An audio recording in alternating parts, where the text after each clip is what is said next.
La cultura produce benessere, la cultura può e deve diventare anche impresa di se stessa. Ci crede la Regione Veneto che sul piatto mette a disposizione 11 milioni di euro per i prossimi 4 anni.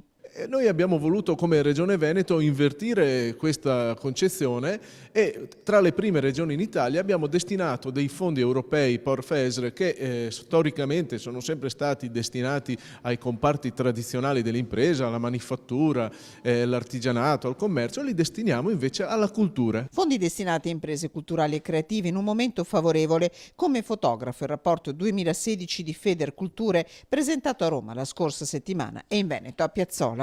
Dopo anni di crisi, anni difficili, i dati finalmente ci incoraggiano, danno segnali positivi sulla fruizione della partecipazione dei cittadini, della spesa delle famiglie in cultura, teatro, musica, cinema. Un investimento che rende quello in cultura. Investire in cultura non è solo importante, diciamo che ci fa comodo e ci fa comodo perché una ricerca della Fondazione Simbola dimostra che per ogni euro generato direttamente dalle attività culturali e creative si generano 1,8 euro a livello di sistema. Molte le esperienze già avviate in tutta la regione, dal teatro alla musica alle arti visive.